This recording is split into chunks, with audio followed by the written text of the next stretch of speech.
Pai Senhor, meu irmão, aqui é o evangelista Miguel de Souza. É sempre um prazer estar aqui para trazer uma mensagem do coração de Deus para o seu coração. Eu não sei que tipo de luta você está enfrentando, mas qualquer que seja, não esqueça que você pode contar com Deus. Você pode contar com a pessoa de Jesus Cristo. Ele é o nosso socorro bem presente na hora da angústia, né?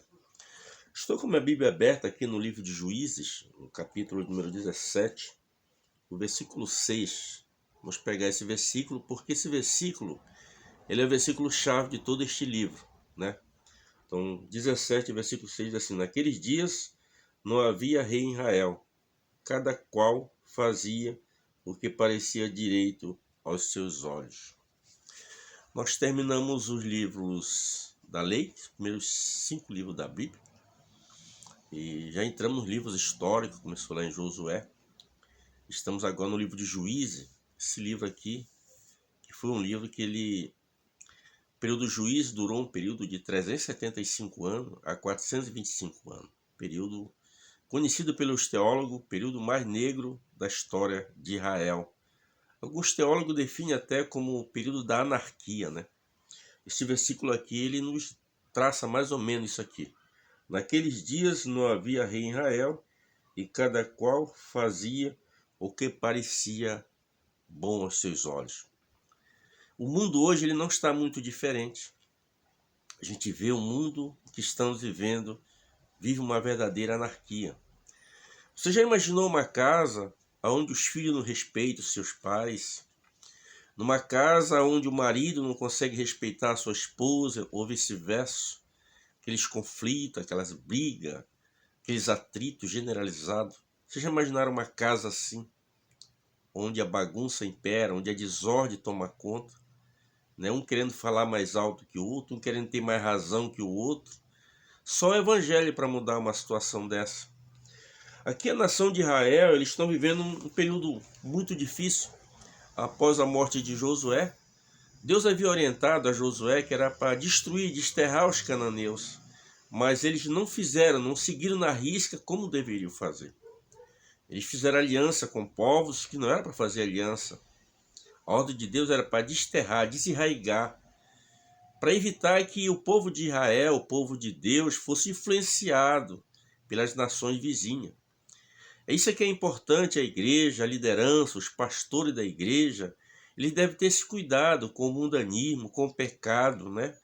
Tem muitos líderes aí andando de mão dada com o pecado, com o mundanismo, com os prazeres efêmeros desta vida. Deus não se agrada disso. Você pode observar que o azeite e a água eles não se misturam. Não tem como se misturar. Mesma coisa, o pecado não pode estar envolvido no meio do povo de Deus, principalmente no altar de Deus. Nós temos que ter o amor pelo pecador como Deus tem. Deus ama o pecador. Ele ama a mim que sou um pecador e ama os demais pecadores. Mas Deus aborrece o pecado. Aqui a nação de Israel, eu escolhi um texto aqui do capítulo 4 do livro de Juízes, que nós encontramos aqui a quarta juíza. Foram 12 ao todo os juízes que julgaram Israel.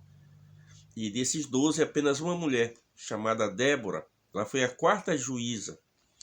É interessante aqui, nós vamos ver a função desta mulher e vamos ver o papel importante da mulher, tanto no lar quanto na sociedade. A igreja, o evangelho de Jesus Cristo, ele não tem bandeira. Machismo, feminismo, né, racismo, isso aí não faz parte do evangelho de Cristo. A bandeira do evangelho é Jesus Cristo e pronto, acabou-se. E nós vemos aqui que Deus usou esta mulher de uma maneira extraordinária. A Bíblia diz que a mulher sábia, ela edifica a sua casa, mas a insensata com as próprias mãos ela destrói. Mas vamos aqui para o texto, né, para que você possa entender melhor. O capítulo 4 diz assim: Porém os filhos de Israel tornaram a fazer o que parecia mal aos olhos do Senhor, depois de falecer Eude. Eude que foi o terceiro juiz, né, após a morte dele. Começaram a cada um fazer o que queria, porque eles não tinham o que um rei. Aqui chama-se um governo teocrático, um governo divino. O período do juízo é um período teocrático. Se você vai aqui e chega até o livro de 1 Samuel, você vai observar que a pessoa de Samuel, que foi o último dos juízes, ele tinha uma missão tríplice, Samuel. Mas isso aqui não vamos deixar para mais adiante. mas ali era um governo teocrático, um governo divino, né? É um governo que teremos esse governo, a volta desse governo é no período do milênio, um governo teocrático, um governo de Cristo. O próprio Cristo no milênio ele vai governar esse planeta aqui. Então diz assim: porém fizeram os filhos de Israel o que parecia mal aos olhos do Senhor. A Bíblia ela não oculta pecado de ninguém. Quando alguém fazia o que era bom e reto aos olhos do Senhor, a Bíblia dá louvor a esta pessoa.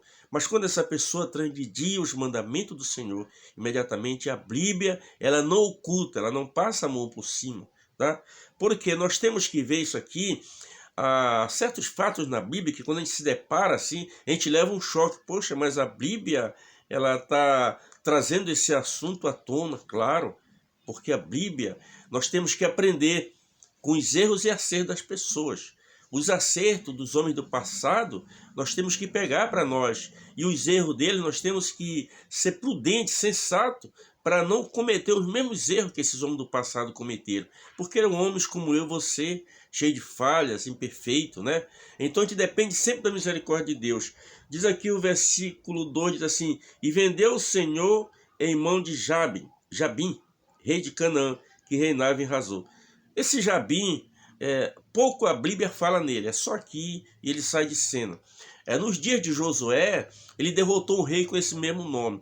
Só que este rei aqui, nós não sabemos. O que dá a entender aqui é que este rei aqui, alguém da sua descendência está se levantando aqui em Canaã.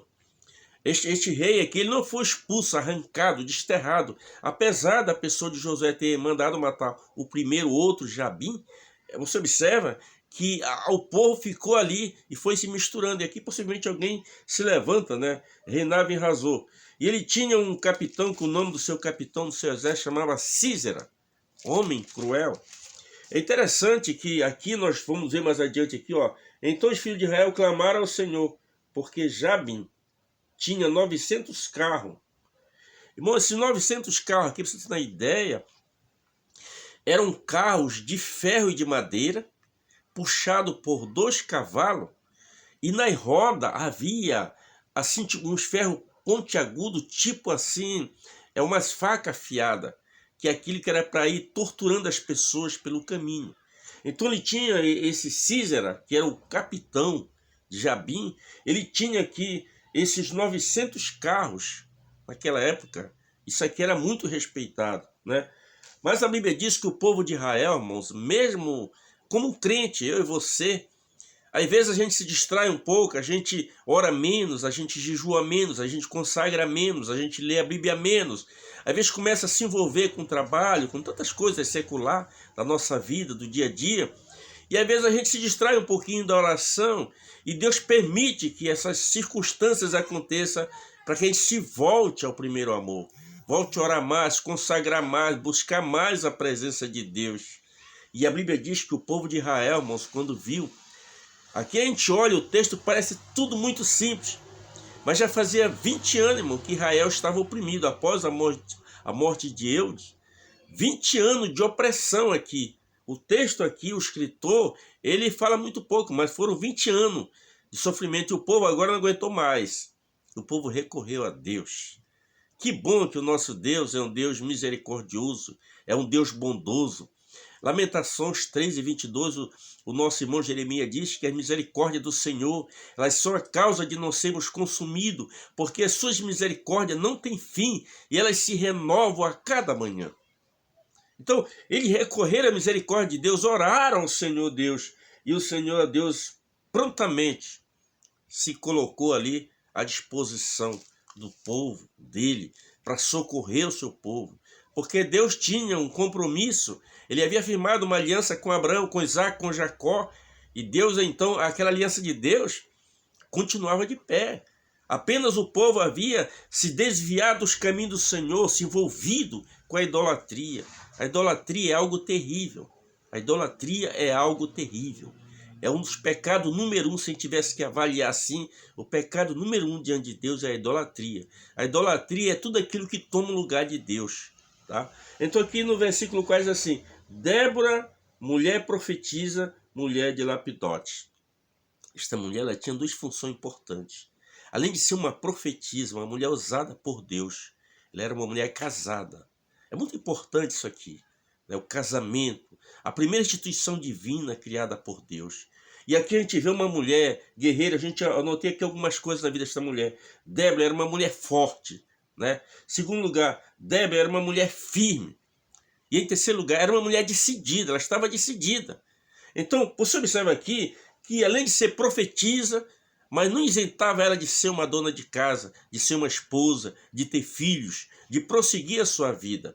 Então a gente observa aqui, ó, julgava Israel naquele tempo e habitava debaixo das palmeiras. Ela não vivia num palácio, ela vivia debaixo das palmeiras. Pessoas simples, mas pessoas que tinham comunhão com Deus. Quantas pessoas moram numa casa boa, têm carros de luxo, mas não tem Deus na sua vida? Quantas pessoas residem até, quem sabe, num palácio, mas não tem Deus na sua vida? O que faz a diferença na vida do ser humano é você ter Deus na sua vida. Não importa a sua posição social, não importa a sua cultura, o seu estado, se você é uma pessoa culta ou uma pessoa leiga, não importa. O que importa é que Deus tem que estar na sua vida. É importante isso. E esta mulher, ela tinha Deus na vida dela. Ela não está governando, reinando de um palácio, não. Mas ela tinha comunhão com Deus. E quando você tem comunhão com Deus, você passa a ser uma pessoa forte. Você passa a ser uma pessoa firme. Você passa a ser uma pessoa decidida naquilo que você quer. É muito importante ter Deus na sua vida. Deus tem que ser o centro da minha e da tua vida. Aqui na sequência, habitava debaixo da palmeira, em Ramá e Betel, né? E enviou e mandou chamar Baraque, filho de Abinoam. Baraque era um homem de destaque, um comandante. Ela agora manda chamar ele, porque a opressão era grande, e Deus agora queria usar alguém para ir contra Císera, né? E vencer esta batalha. E aí ela manda buscar justamente esse homem aqui, né? É uma pena que esse homem aqui, ele perdeu a bênção que era para ele, né? Diz aqui, ó, e Débora de Efraim enviou, mandou chamar Baraque, filho de Abinoão. Ele era da região de Naphtali.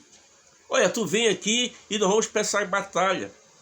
Vamos pensar em guerra, nós precisamos vencer esta guerra. Eu preciso de um comandante. Aí sabe o que ele diz quando ele chega com Débora? Só, olha, é o seguinte, eu irei, mas só irei numa condição, se tu fores comigo. Você já imaginou? Você ser chamado para uma guerra, para uma linha de frente. É quantas vezes na obra de Deus a gente vê, né, os homens se acovardando. A obra de Deus precisa ser feita. Precisa ser feita. Alguém tem que fazer a obra de Deus. Então ela, como mulher, ela se colocou na sua posição, mas ela manda chamar esse moço aqui, né? E ela está crendo, né, que realmente ele vai vir, né? Baraque vai vir, vai assumir a sua posição de comandante. Mas ele chega com ela e diz, olha, eu só irei se tu fores comigo. Tudo bem, decidida ela, eu irei contigo, mas a honra não será tua, a honra será minha. Puxa, né? Você já imaginou o homem que tinha tudo para estar no cenário do juízo de Israel, de repente sai de cena? E o que eu admiro, uma das coisas importantes na vida de Débora, é que ela se colocou no seu lugar. Como mulher, ela se colocou no seu lugar. Ela chamou ele, só que ele, em vez de assumir a posição dele, ele não assumiu. E ela prontamente, decididamente, eu irei contigo, porém, esta guerra, esta batalha, ao vencermos, tu não serás honrado. E se você for lá para o livro de Hebreus capítulo 11, quando entra ali os heróis da fé, está ali a nossa irmã Débora. Poderia estar o nome de Baraque lá, mas está o nome de Débora. Porque foi a mulher que, além de ser uma mulher de Deus, uma profetisa, uma dona de casa, uma mulher casada, uma mulher digna de caráter, ela tinha também essa firmeza, era uma mulher firme. E nesta última hora da igreja do Senhor Jesus, ele conta com você, minha irmã. Ele conta com você, meu irmão, para fazer esta obra. Não seja como Baraque.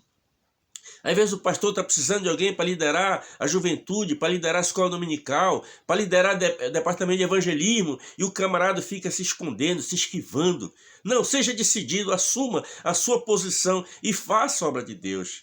Em São João capítulo 9, versículo 4, Jesus diz, convém que eu faça a obra daquele que me enviou enquanto é dia, porque a noite vem enquanto ninguém pode trabalhar.